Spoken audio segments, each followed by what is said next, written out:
الحمد لله الذي أسرى بعبده ليلا من المسجد الحرام إلى المسجد الأقصى والصلاة والسلام على سيدنا محمد الذي كانت حسناته لا تحصى وعلى آله وأصحابه أهل الصدق والتقى أما بعد.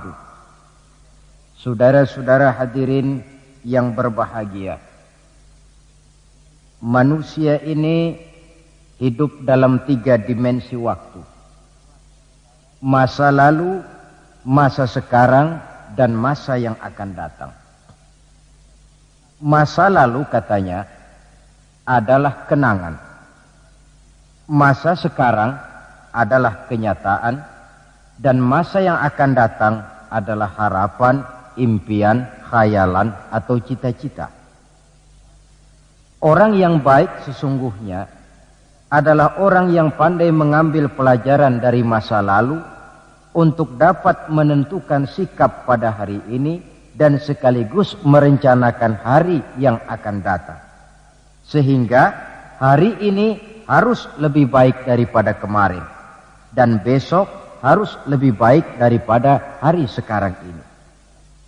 Dalam konteksnya dengan itulah kita pada pertemuan kali ini akan membicarakan tentang hikmah Isra dan Mi'raj. Satu peristiwa masa lampau yang tetap tidak kehilangan relevansinya untuk kita jadikan pelajaran bagi kita yang hidup di penghujung abad ke-20 ini. Kalau kita perhatikan, hampir setiap bulan dalam Islam ini mempunyai nilai-nilai sejarah.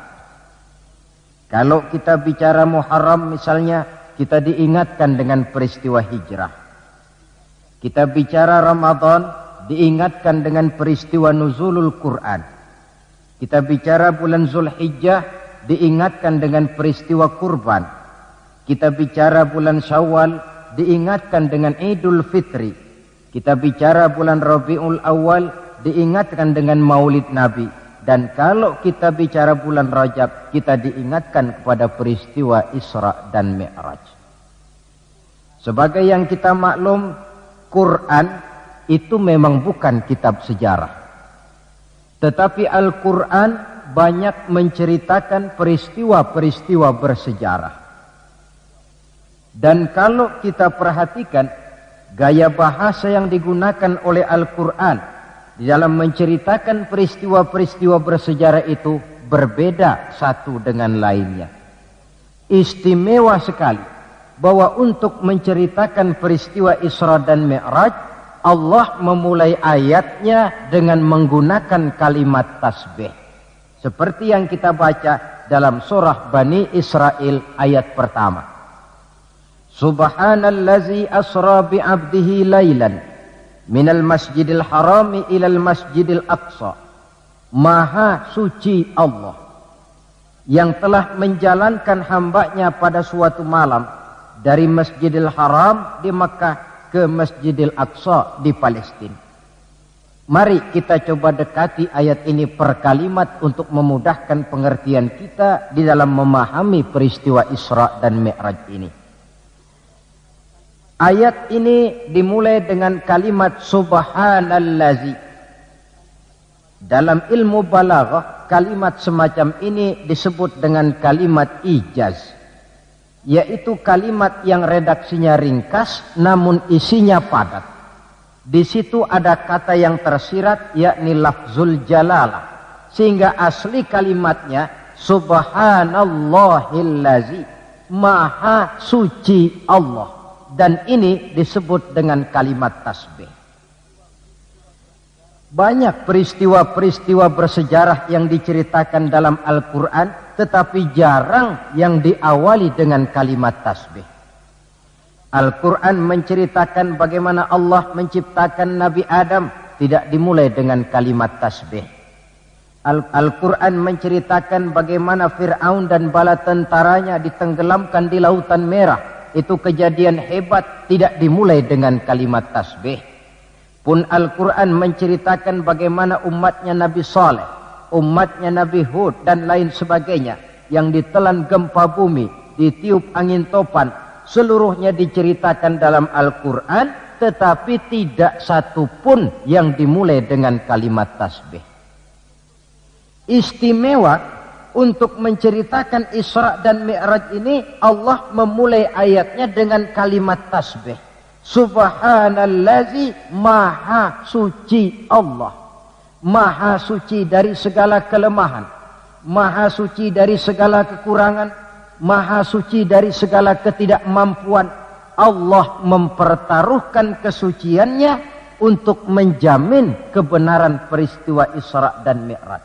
Dan sebagai pertanda, Isra dan Mi'raj bukan sekedar peristiwa biasa, tetapi Isra dan Mi'raj adalah peristiwa yang amat sangat luar biasa. Sampai Allah memulai ayatnya dengan menggunakan kalimat tasbih. Apa hikmah yang bisa kita ambil dari kalimat tasbih ini? Saudara, kita tahu di dalam agama kita ini kan ibadah macam-macam. Ada ibadah yang berat dan modalnya juga besar. Membangun masjid berat dan perlu biaya besar. Melaksanakan ibadah haji berat dan perlu biaya besar menurut umumnya ukuran ekonomi bangsa kita. Ini jenis ibadah yang berat dan perlu modal besar.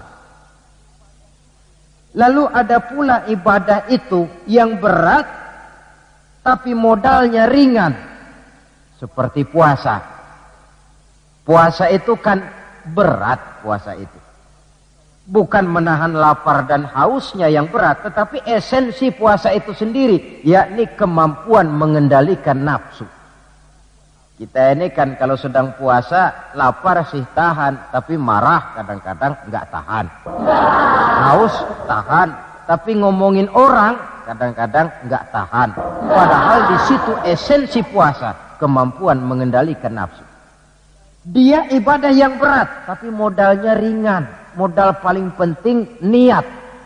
Sahur itu kan hukumnya sunnah muakkadah. Yang wajib itu niatnya. Ini jenis ibadah yang berat tapi modalnya ringan. Lalu ada pula ibadah itu yang ringan, modalnya pun ringan. Agama menyebutnya dengan kalimatut thayyibah. Ucapan-ucapan yang baik yang dibanyak diajarkan oleh agama kita. Bertemu teman, assalamualaikum, ibadah. Memulai pekerjaan, bismillahirrahmanirrahim, ibadah. Melihat sesuatu yang hebat, masya Allah. Melihat sesuatu yang luar biasa, subhanallah. Terkejut, astaghfirullah. Mendapat nikmat, alhamdulillah. Terkena musibah, inna lillah wa inna ilaihi raji'un. Ibadah dengan modal yang ringan berupa mengucapkan kata-kata yang baik yang banyak diajarkan oleh agama kita. Ini kan ringan. Orang tidak perlu syarat toharoh, orang tidak punya wudhu itu istighfar boleh. Tidak punya wudhu itu baca sholawat boleh. Membiasakan ucapan-ucapan yang baik di dalam kehidupan. Itu hikmah yang kita ambil dari kalimat subhanallazi. Kalimat selanjutnya asra. Maha suci Allah yang telah menjalankan. Asal kalimat asra ini sara yasiru. Lalu dibentuk dalam bentuk majhul menjadi asra yusri isra'an. Maha suci Allah yang telah menjalankan. Segera nampak dari ayatnya saudara-saudara, bahwa dalam peristiwa Isra dan Mi'raj itu yang aktif sebenarnya Allah. Nabi pasif. Allah yang menjalankan, Nabi yang dijalankan. Orang dijalanin tentu terima beres, namanya juga dijalanin. Maka tidak heran kalau beliau berangkat dari Mekah, kemudian menuju Masjidil Aqsa di Palestina. Dari sana naik ke langit pertama, 2, 3, 4, 5, 6, 7. Dari sana naik lagi ke Rafraful Akhdar. sampai ke Sidratil Muntaha, sampai di bawah aras, menerima perintah sholat, melakukan kunjungan ke surga dan neraka, kembali lagi ke Mekah tidak lebih daripada sepertiga malam. Kok bisa ya? Kalimatnya asra. Allah yang menjalankan, Nabi yang dijalanin. Tentu saja karena dijalankan, oh beliau lalu terima beres. Andai kata Rasul berjalan sendiri, terang beliau tidak akan mampu menempuh jarak yang demikian jauh dalam waktu yang relatif singkat. Artinya, di dalam memahami peristiwa Isra dan Mi'raj ini, yang dipakai bukan logika intelektualitas manusia, tetapi logika kemahakuasaan yang mutlak dari Allah Subhanahu wa ta'ala. Satu contoh kecil. Saya satu hari berangkat ke Bogor. Jam 9 saya berangkat dari rumah, ambil baju di lemari, saya pakai. Berangkatlah saya ke Bogor. Saya tidak tahu kalau di kantong baju saya ada semutnya. Saya pun berangkat ke Bogor. Jam 10 sampai di Bogor, setengah 11 urusan selesai, kembali lagi ke rumah, setengah 12 sudah sampai di rumah. Baju saya buka, saya gantung kembali di lemari, semutnya keluar dari kantong, cerita sama teman-temannya. Saudara-saudara bangsa semut, percayalah saya baru saja pulang dari Bogor. Kata temannya, jam berapa kau berangkat? Tadi jam 9. Lalu setengah 12 sudah sampai lagi di sini? Iya. Temannya yang berpikir menurut logika semut, mana mungkin percaya. Tentu akan berkata, bagaimana mungkin Mut?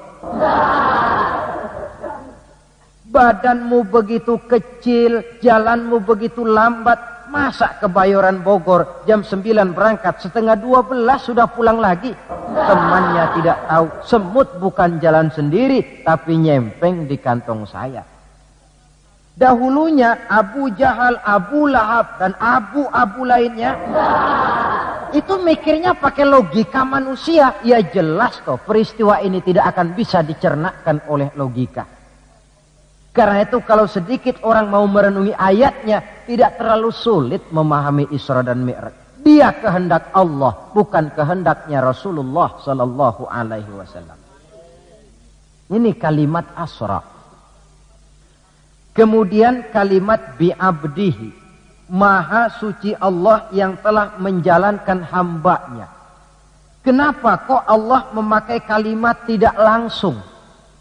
Kan lebih enak saja kalau Allah bilang misalnya, Subhanallazi asra bi Muhammad, maha suci Allah yang telah menjalankan Muhammad. Begitu saja, kenapa sih? Kenapa harus pakai bi'abdihi, maha suci Allah yang telah menjalankan hambanya? Pakai kata-kata hamba. Apa maksudnya? Nah, di dalam kalimat hamba ada dua data. Data pertama, kalimat hamba di sini menjelaskan bahwa Nabi Muhammad itu Isra dan Mi'raj dengan roh dan dengan jasad sekaligus. Sebab apa? Orang hanya dipanggil hamba kalau punya roh dan punya jasad. Jasad tanpa roh namanya mayit. Roh tanpa jasad gentayangan, mungkin namanya pocong. Orang dipanggil hamba tentunya lengkap jasad dan roh sekaligus. Karena itu kalimat bi'abdihi sudah merupakan jawaban Isra Mi'raj terjadi dengan jasad dan dengan roh. Itu data pertama. Data yang kedua, kalimat bi'abdihi ini menjelaskan bahwa Nabi Muhammad itu oleh Allah benar-benar telah diakui sebagai hambanya. Maka lalu dipanggil hamba dalam ayat ini. Saudara mungkin lalu bertanya, kalau cuma sekedar urusan itu, apa kita ini bukan hamba Allah? Ya tentu, kita ini hamba Allah. Kata siapa? Kata kita. Kalau kata kita namanya mengaku. Orang mengaku tentu boleh-boleh saja, namanya ngaku. Cuma diakui atau tidak, ini yang jadi masalah. Saya bisa saja berkata, saya kenal dengan Bapak Presiden. Tapi yang jadi masalah, apakah Bapak Presiden juga kenal dengan saya? Dengan kata lain, kalau kata-kata hamba Allah keluar dari mulut manusia, nilainya murah. Kenapa murah? Sebab itu pengakuan. Tapi kalau keluar dari Allah sendiri, itu yang mahal. Maksudnya bagaimana? Berapa banyak manusia di dalam hidup ini, mulutnya berkata saya hamba Allah, tapi perbuatannya membuktikan dia hamba dunia, hamba nafsu, budak jabatan, budak pangkat, budak harta. Tidak sesuai antara ucapan dengan perbuatannya. Dari kalimat bi'abdihi ini kita ambil hikmah. Sekali kita menjadi hamba Allah, jangan menghamba kepada yang selain Allah. Sebab syahadat yang kita ucapkan punya konsekuensi.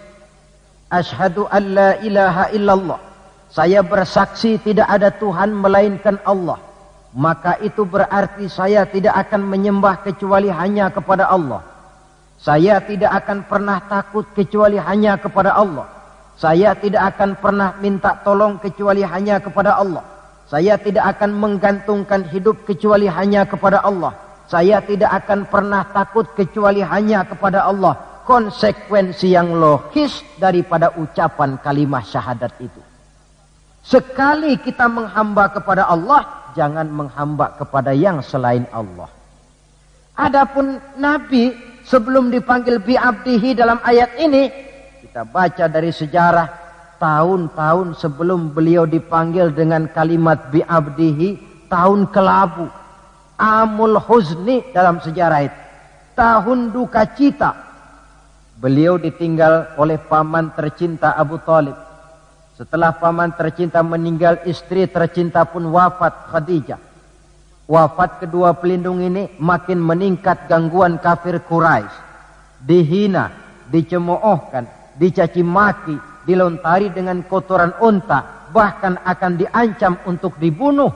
Lulus menghadapi semua itu, Allah panggil beliau bi'abdihi. Seolah-olah Allah mengatakan, Muhammad itu betul-betul hambaku, tidak bergeser nilai kehambaannya apapun yang menimpa dia. Saudara hadirin yang saya hormati, ini kalimat bi'abdihi. Jadi dari sini kita bisa memahami Isra yang merupakan perjalanan Nabi dari Masjidil Haram hingga ke Masjidil Aqsa. Dan Mi'raj yang naiknya Nabi dari Masjidil Aqsa menghadap Allah semata-mata merupakan peristiwa yang terjadi menurut apa maunya Allah.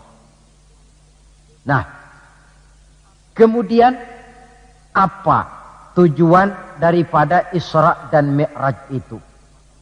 Hakikatnya cuma Allah yang tahu tentu. Namun kalau kita lihat di penghujung ayatnya, kita akan menemukan kalimat linuriyahu min ayatina.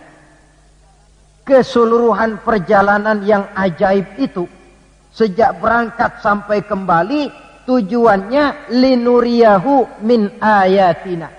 Untuk kami perlihatkan kepada Nabi Muhammad itu sebagian kecil daripada tanda-tanda kebesaran kami. Untuk disampaikan kepada umatnya dan kemudian menjadi pelajaran di dalam mengarungi kehidupan.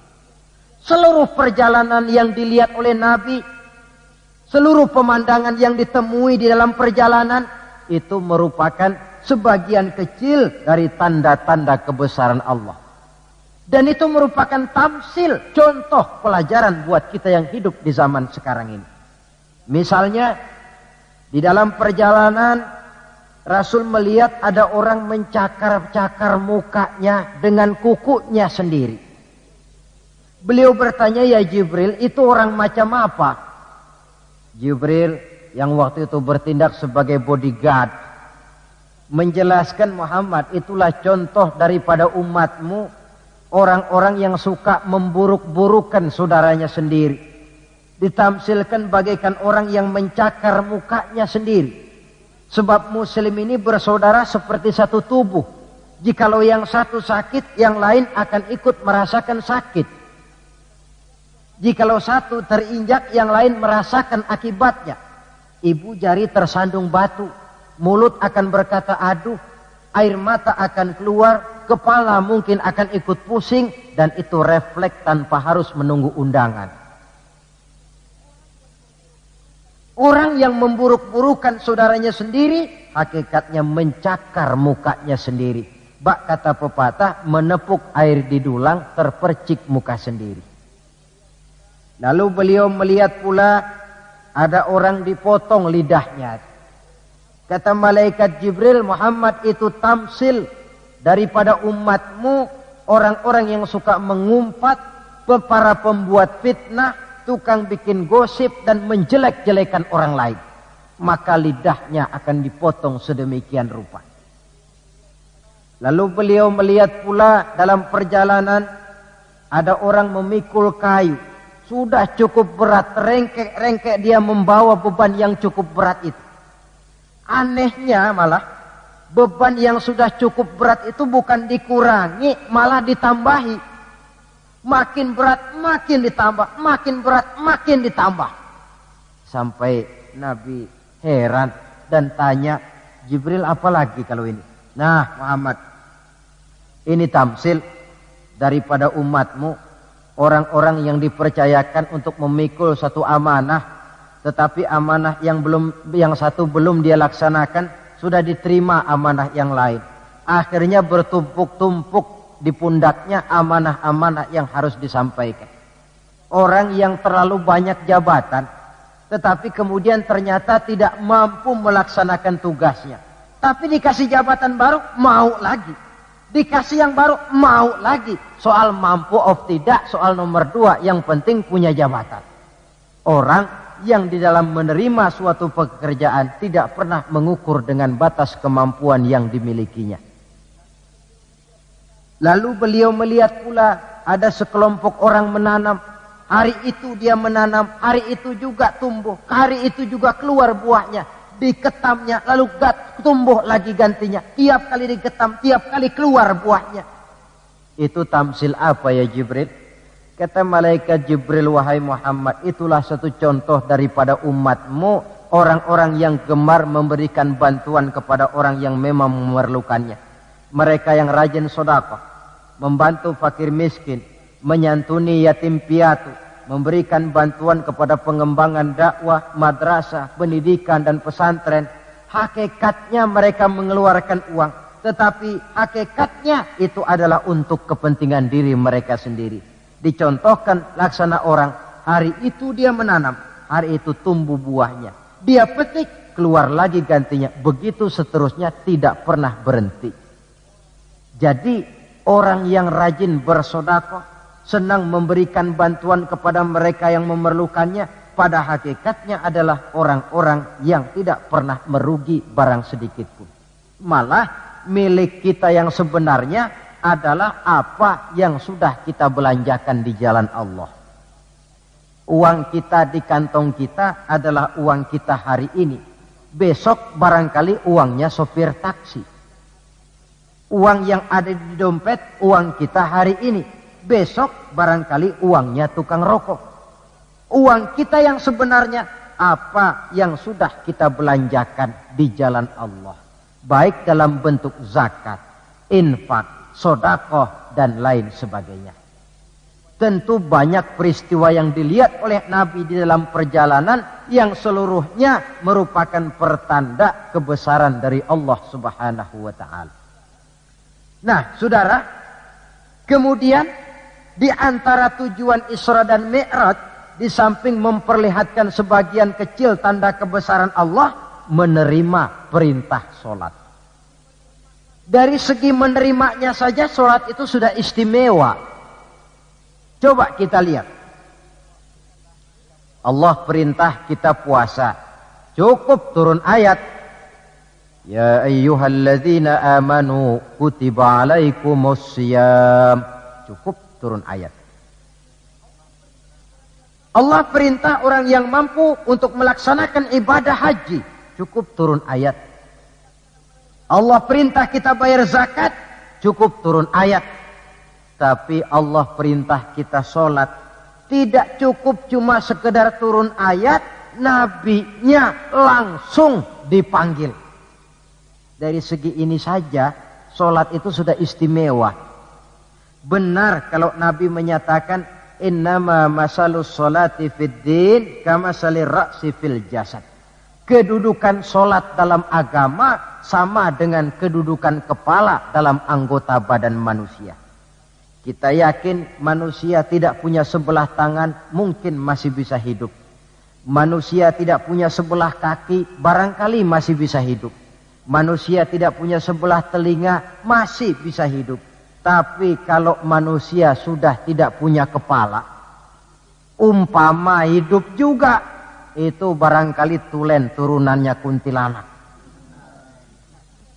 Begitulah kita lihat kedudukan sholat ini di dalam agama. Begitu pentingnya sampai untuk menerima perintah sholat, Allah langsung memanggil Nabi kita Muhammad sallallahu alaihi wasallam. Saudara hadirin yang saya hormati, apa sih sebenarnya perlunya kita sholat itu? Tidak untuk menggembirakan Allah. Se-ASEAN orang tidak ada yang sholat, Allah tidak akan pensiun. Jangan lagi kita berpikir, barangkali kalau kita se-Jakarta ini tidak sholat, Allah rugi. Tidak. Tidak usahlah se-Jakarta, se-ASEAN lah. Tidak ada orang yang sholat. Allah tetap Allah. Sebab ia menjadi Allah, tidak ada ketergantungannya kepada manusia. Ia tidak pernah mengambil manfaat daripada perbuatan manusia. Sholat yang diperintahkan kepada kita, manfaatnya akan kembali kepada kita. Apa sih manfaat sholat itu dalam hidup ini? Untuk menjawab apa manfaat sholat, coba kita lihat. Ayat yang memerintahkan sholat itu selalu oleh Allah dimulai dengan kata aqimis sholah. Tidak ada i'malis sholah, if'alis sholah. Tidak. Mesti aqimis sholah. Dirikan sholat. Bukan kerjakan. Tapi dirikan. Maaf saudara. Mungkin di antara kita sudah banyak yang mengerjakan sholat. Tapi belum banyak yang mendirikan sholat. Apa bedanya Pak mengerjakan sholat dengan mendirikan sholat itu? Kalau mengerjakan sholat itu cuma asal sekedar gugur kewajiban. Kadang-kadang keluar sholat Jumat nukar sendal. Mentang-mentang khotibnya khutbah, saudara-saudara kaum muslimin, ambillah yang baik, tinggalkan yang buruk. Lalu keluar praktek. Padahal sholat, di situ kita lihat bahwa orang macam ini sebenarnya hanya sekedar baru mengerjakan sholat, belum mendirikan sholat. Padahal agama menuntut kita dirikan sholat.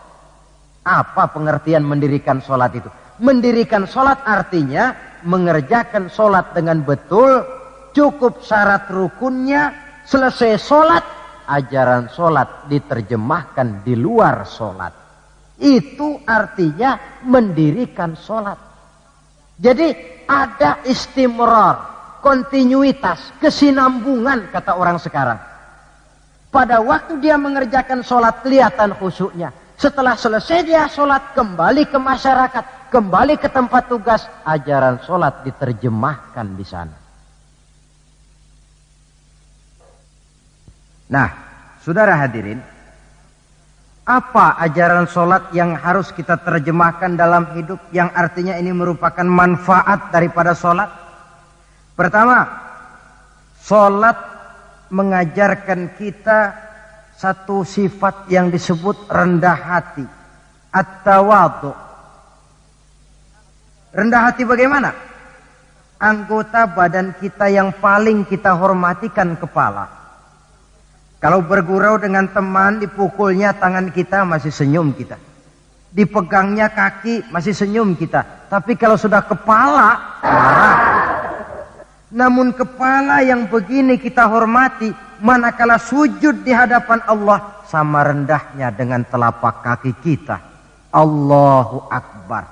Selesai sholat, kembali ke masyarakat, sombongnya hilang. Ini mendirikan sholat. Sebab apa? Dia tahu orang sombong itu Allah tidak senang. Iblis diusir dari sorga itu kan cuma karena sombong. Diperintah sujud kepada Nabi Adam, dia tidak mau. Allah tanya iblis, kenapa kau tidak mau? Ini kan perintahku, kata Allah. Iblis dengan sombongnya menjawab, wahai Allah, saya akan diciptakan dari api, Adam kan dari tanah. Unsur api lebih mulia daripada unsur tanah. Masa saya harus sujud sama Adam yang baru kemarin? Gengsi ah. Kata Allah, kamu sombong iblis. Surga bukan tempat orang sombong. Keluar. Iblis diusir dari surga. Jadi kira-kira sajalah yang sudah di surga itu sombong saja diusir. Apalagi kita yang masih di dunia ini.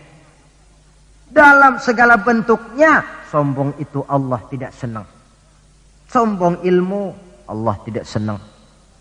Mentang-mentang punya ilmu agama, tepuk-tepuk dada, nih saya satu-satunya ustadz di sini. Semuanya mesti ngaji sama saya ya. Kalau tidak ngaji sama saya, Islamnya kurang tapi sah. Sombong dengan ilmu. Sombong harta, ibu-ibu, Allah juga tidak senang. Sombong pangkat pun demikian juga, yang wajar-wajar sajalah kita dalam hidup. Tawadhu.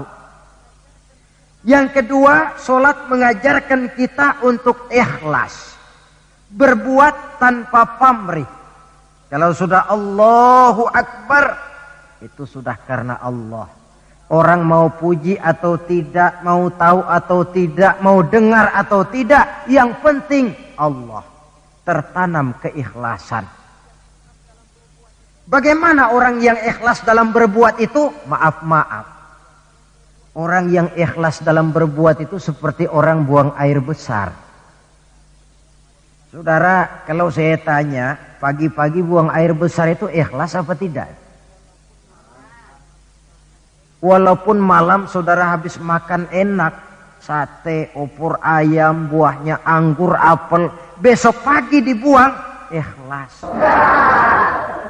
Tidak pernah ditengok-tengokin. Begitu jatuh lalu dilihat, ini jangan-jangan satenya ini, tidak. Sudah jatuh ya sudah, kurelakan kau pergi. Berbuat tanpa pamrih, yang penting Allah. Ini mendirikan sholat. Yang ketiga, ini saya kira yang banyak dicari orang sekarang. Sholat itu memberikan ketenangan dalam hidup. Ketenangan bagaimana? Kita manusia hidup ini kan punya ambisi dan emosi. Yang orang lain punya, kita kepengen. Yang orang lain bisa, kita kepengen. Itu wajar, namanya manusia mesti punya emosi. Tapi emosi yang membludak tanpa dinetralisir akan bisa menimbulkan psikosomatik. Di mana manusia disiksa oleh perasaannya sendiri. Cobalah. Kadang-kadang dia lihat tetangganya beli televisi berwarna. Tetangga yang sebelah meriang. Enggak dia apa-apain, meriang. Tetangganya malah makin kaya, besok beli kulkas. Wah, dia makin gawat, opnam, masuk rumah sakit. Di rumah sakit dapat kabar tetangganya beli mobil, wah mati dia. Disiksa oleh perasaannya sendiri. Orang yang sholat lain. Jam 11 siang lihat tetangga bawa TV berwarna baru. Temperatur naik, panas, wajar. Datang waktu zuhur, kutub-kutub badan yang panas karena lihat tetangga bawa TV baru, didinginkan oleh air wudhu. Begitu terkena air wudhu, temperatur turun, adem. Selesai wudhu, menghadap ke arah kiblat, usolli fardhu zuhri, Allahu Akbar, Allah yang maha besar. Temperatur makin turun ke titik nol, titik netral. Sebab apa? Dia sudah berhadapan dengan zat yang maha besar. Allahu Akbar, yang besar cuma Engkau ya Allah. Televisi tetangga saya mah kecil. Itu sebabnya Nabi pernah mengisyaratkan tanda orang bahagia itu dalam urusan dunia dia lihat ke bawah, tapi dalam urusan akhirat, dalam urusan agama dia melihat ke atas. Kalau dia punya mobil, dia berkata, alhamdulillah kita nih punya mobil, tetangga sebelah cuma punya motor. Kata yang punya motor, alhamdulillah punya motor, tetangga sebelah cuma sepeda aja kemana-mana. Kata yang punya sepeda, alhamdulillah punya sepeda, tetangga sebelah kemana-mana jalan kaki terus. Kata yang jalan kaki, alhamdulillah masih bisa jalan. Tetangga sebelah lumpuh bertahun-tahun gak kemana-mana. Kata yang lumpuh, alhamdulillah masih hidup. Tetangga sebelah kemarin out gak balik lagi. Timbul rasa syukur. Lalu dalam urusan akhirat, agama melihat ke atas. Kalau dia bisa jaga sholat yang 5 waktu, kenapa saya tidak? Kalau dia bisa baca Quran, kenapa saya tidak? Kalau dia walaupun hidup sederhana berani membantu pembangunan masjid, musola, madrasah, kenapa saya yang lebih kaya tidak? Timbul keinginan untuk mencontoh. Mencontoh orang dalam ibadah menimbulkan kepuasan batin.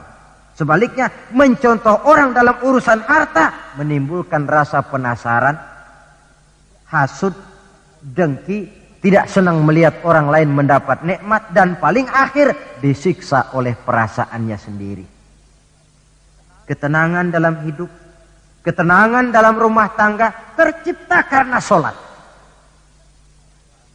Cobalah, kalau seorang istri, suami ahli sholat, istrinya sholat, jam 4 bangun, dibangunkan istrinya, bu mari sudah menjelang subuh, ayolah kita ambil air wudhu berangkat. Selesai dia ambil air wudhu, dia sunnah qobliyahnya 2 rakaat. Kalau dekat ke musola masjid, jamaah ke musola masjid. Kalau jauh, jamaah di rumah. Nikmat rumah tangga muslim itu. Si suami jadi imam, istri jadi makmum. Suami takbir, istri takbir. Suami ruku, istri ruku. Suami sujud, istri sujud. Selesai sholat, assalamualaikum warahmatullah, assalamualaikum warahmatullah. Si istri mencium tangan suaminya, bang, kalau tadi siang banyak dosa saya, maafkan bang. Nikmat rumah tangga muslim tercipta karena sholat. Suatu hari bertengkar, cang ceng cong hang heng hong, ribut suami istri. Datang waktu zuhur, kata suaminya, bu, waktu zuhur sudah datang. Pertempuran kita hentikan sebentar. Gencatan senjata mulai. Ayo kita sholat. Ayo kau jadi imam lah. Suami jadi imam, istri jadi makmum. Biar monyong-monyong dikit, sholat. Saya sholat, assalamualaikum warahmatullah, assalamualaikum warahmatullah. Si suami menoleh ke belakang. Bu, kalau memang masih penasaran, terusin yuk.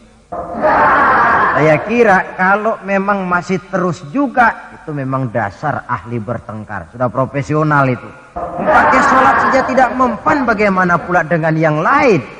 Sholat membawa ketenangan dalam hidup pribadi, berumah tangga, bahkan bermasyarakat sampai kepada bernegara. Inilah makna inna sholata tanha anil fahsya'i wal munkar. Sholat yang didirikan dengan betul mampu mencegah manusia daripada perbuatan yang keji dan munkar. Saudara hadirin yang saya hormati, dengan demikian maka sholat adalah keperluan kita, bukan keperluannya Allah. Dan waktunya sudah diukur sedemikian rupa. Coba lihat, antara subuh dengan zuhur itu intervalnya panjang. Sebab apa? Allah juga tahu di situ jam-jam sibuk. Pegawai di kantor, petani di ladang, di sawah, pedagang di pasar, maka di situ tidak ada sholat kecuali sholat sunnah. Bekerja kita dari pagi sampai siang sampai udara panas, timbul stres. Datang refreshing, istirahatlah, jangan diforsir, ademi dengan wudhu, lalu sholat zuhur. Selesai sholat zuhur, kembali lagi ke tempat tugas. Antara zuhur dengan asar intervalnya lebih pendek. Sebab apa? Dalam udara panas kerja cepat melelahkan. Maghrib dengan isya intervalnya lebih pendek lagi. Sebab apa? Sudah masuk malam. Sebagian besar kejahatan justru terjadi pada waktu malam. Antara isya dengan subuh intervalnya memang panjang.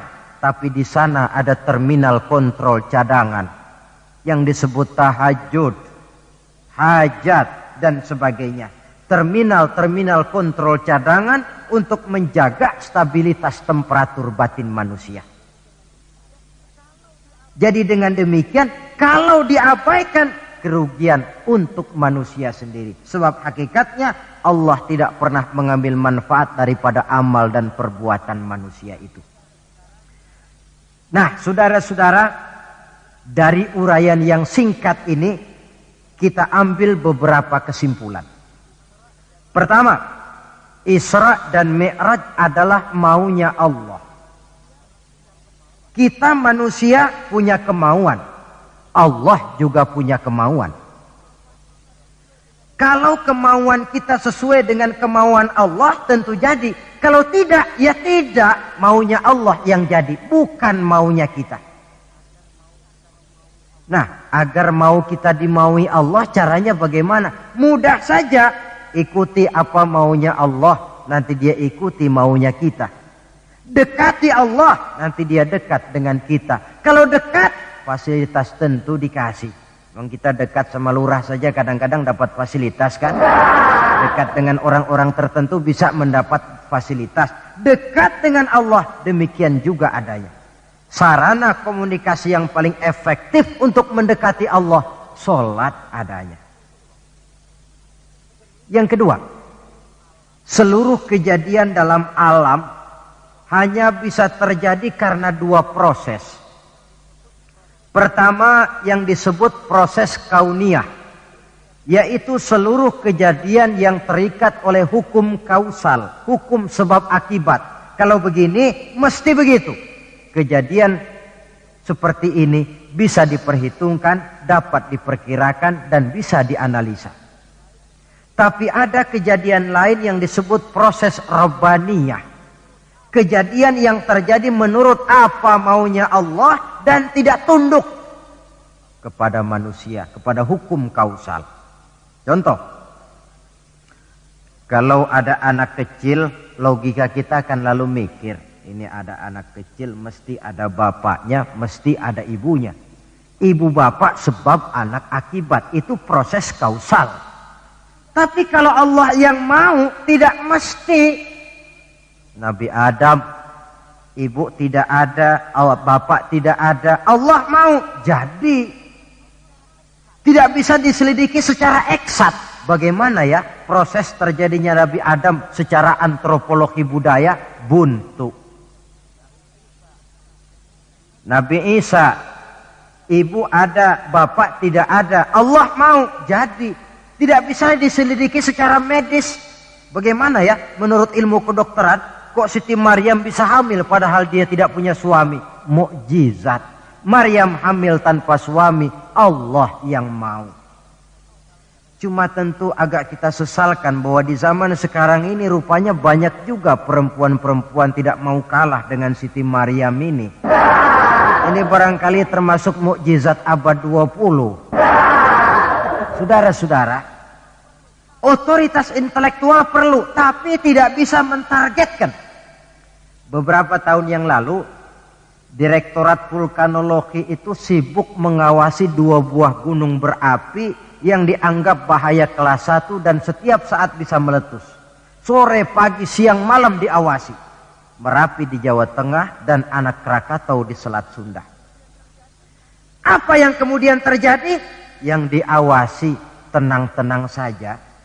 Yang tidak diawasi malah batuk-batuk, galunggung. Begitu Galunggung meletus, komentar macam-macam.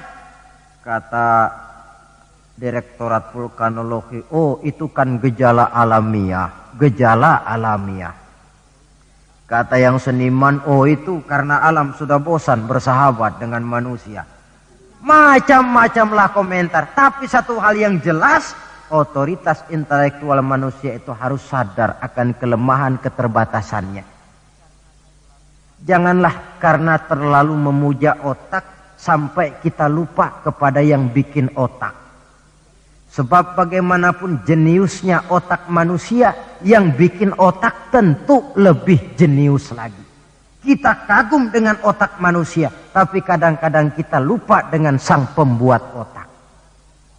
Isra Mi'raj, proses Rabbaniyah. Allah yang mau, bukan Nabi Muhammad yang mau. Api, kalau menurut kita kan api itu panas, membakar. Kalau menurut Allah tidak, api itu netral. Netral bagaimana? Terserah maunya Allah. Kalau dia mau api panas, ya panas. Kalau tidak, ya tidak. Panas dan tidaknya bukan untuk manusia, bukan untuk Allah, tetapi untuk manusia. Maka Nabi Ibrahim pada waktu oleh Raja Namrus dilempar ke kobaran api yang menggunung, seujung rambut pun dia tidak terbakar.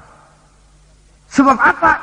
Ketika dia hampir jatuh ke dalam api, Allah berkata kepada api, ya naru kuni bardan wa salaman ala Ibrahim. Hai api, dinginlah kamu, selamatkan Ibrahim.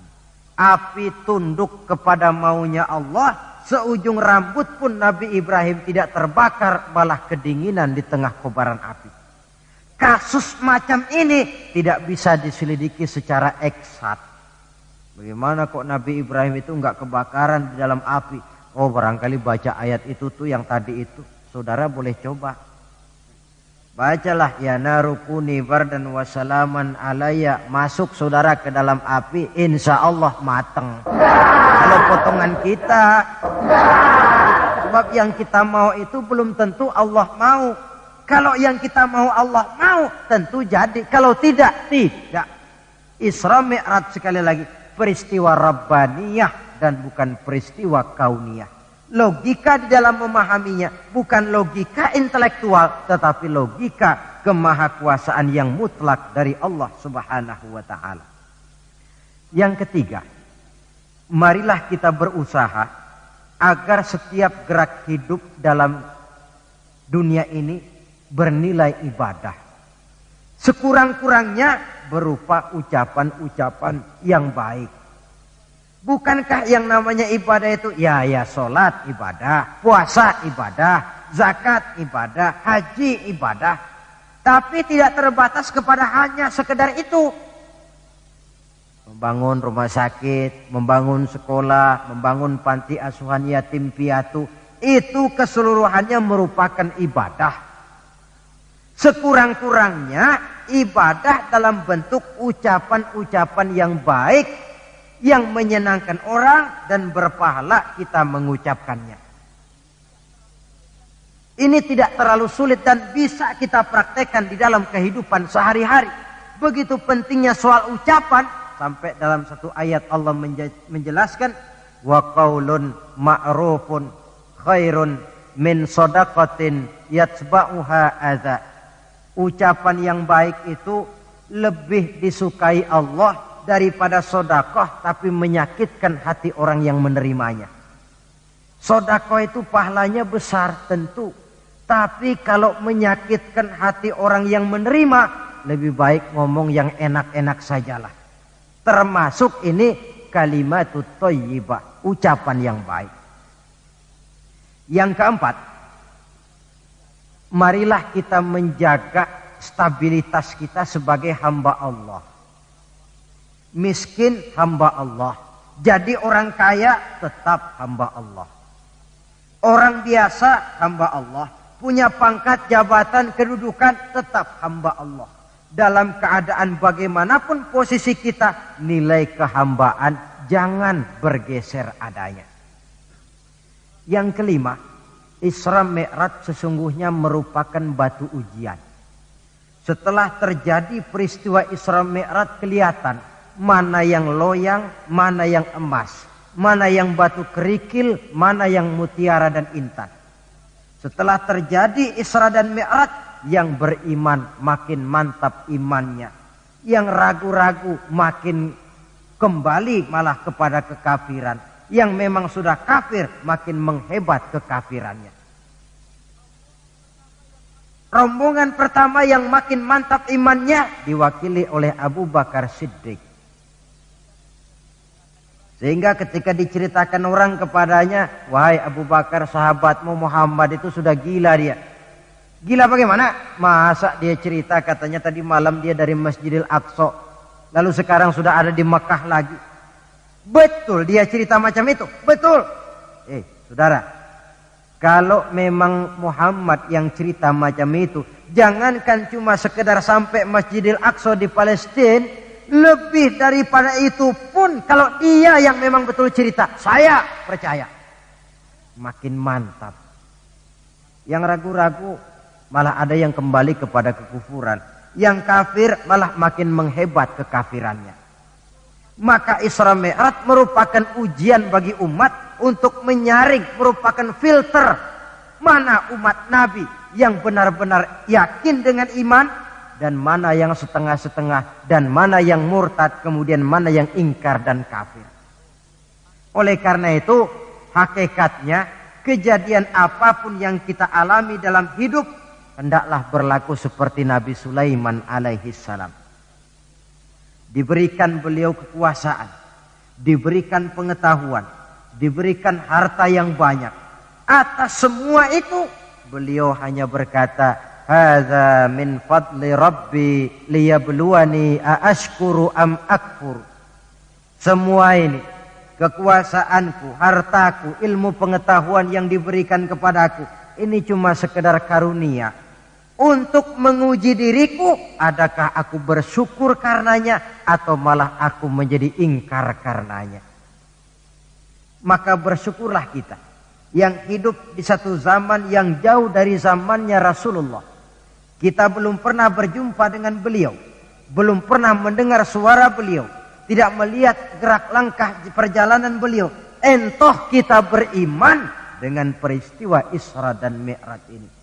Jauh lebih beruntung daripada orang-orang yang langsung ditongkrongi Nabi. Mereka melihat wajah Nabi, mendengar Nabi membaca wahyu, melihat mukjizat, tetapi mereka tidak juga mau beriman. Nilai-nilai iman ini kalau tidak kita pelihara dan kita syukuri, akan bisa bergeser, ditelan oleh segala macam godaan dan cobaan yang kita hadapi di dalam perjalanan hidup ini. Saudara-saudara hadirin yang saya hormati, dengan begitu maka Isra dan Mi'raj dengan segala kejadian yang ada di dalamnya sekali lagi merupakan bukti kemahakuasaan yang mutlak dari Allah dan kelemahan serta keterbatasan dari kemampuan yang dimiliki oleh manusia. Membicarakan Isra dan Mi'raj artinya bercermin di dalam perjalanan yang luar biasa itu. Bercermin apa? Bahwa pengetahuan manusia, taruhlah dia sudah melanglang buana ke ruang angkasa, tapi masih terbatas kepada alam yang fisika, dan itu pun sedikit sekali. Belum dia menyeberang ke alam metafisika. Kekayaannya, apalah artinya kekayaan manusia ini? Jabatan barangkali, kita semua sadar bahwa pangkat yang paling tinggi sebenarnya kan pensiun. Titel yang paling akhir tidak lain adalah almarhum. Setiap kita akan berjalan ke arah itu, sehingga tidak terkena apa yang diingatkan Allah, kalla innal insana la yatgha ar-ra'ahu istaghna. Manusia itu mudah lupa diri manakala melihat dia sedikit mampu, kaya, berkuasa, pandai, mudah lupa diri. Cobalah lihat berapa banyak orang-orang yang tadinya sudah adil, berjuang menegakkan keadilan, namun di tengah jalan dia bisa berbalik meluncur menjadi orang yang justru menginjak-injak keadilan itu sendiri. Berapa banyak orang-orang yang tadinya sudah benar, berjuang menegakkan kebenaran, atau sekurang-kurangnya berniat untuk membela kebenaran, tapi di tengah jalan dia bisa berbalik menjadi orang yang justru hanya mau benar sendirian walaupun tidak benar bagi orang lain. Wa idza massal insana durru da'ana li janbihi aw qa'idan aw qa'ima falamma kashafna anhu durrahu marra ka'allam yad'una ila durrin massahu. Kalau manusia ditimpa kesulitan, dia bermohon kepada Allah supaya dihilangkan kesulitan, baik saat pada waktu berdiri, sambil berbaring, sambil tidur. Manakala kesulitan sudah dihilangkan, marra ka'allam yad'una ila durrin massahu, dia pun berjalan dengan sombongnya, seolah-olah belum pernah minta tolong kepada Allah. Ini kecenderungan manusia. Itulah sebabnya yang terakhir sekali dari pembicaraan kita kali ini, puncak kebahagiaan seorang muslim tidak lain adalah bertemu Allah. Bagaimanapun nikmatnya masuk surga, kalau diukur dengan bertemu Allah, masih jauh lebih nikmat bertemu Allah. Nabi di puncak perjalanan Mi'raj bertemu Allah, tapi pertemuan itu diawali dengan berbagai macam cobaan, ujian, fitnahan, sampai kepada ancaman akan dibunuh. Paling akhir beliau mendapat perkenan bertemu Allah, puncak kebahagiaan hidup yang belum pernah diberikan kepada seorang pun manusia, baik sebelum atau sesudah beliau. Jadi begitulah seperti pepatah bilang, habis gelap mesti terbit terang. Inna ma'al usri yusra. Di balik segala kesulitan itu, insya Allah akan menunggu kemudahan. Kesulitan adalah bagian daripada hidup. Bukan untuk ditakuti, tetapi untuk dicarikan jalan keluar bagaimana pemecahannya. Saudara, inilah pembicaraan kita pada pertemuan ini. Walaupun selintas, mudah-mudahan bisa memberikan gambaran tentang Isra dan Mi'raj yang pada gilirannya akan memperkuat nilai-nilai keimanan kita dalam rangka melaksanakan apa yang diperintah Allah dan menjauhi apa yang dilarangnya. Terima kasih banyak atas perhatian saudara. Mohon maaf atas segala kekurangan. Usikum wa iyaya bitaqwallah. Wassalamualaikum warahmatullahi wabarakatuh.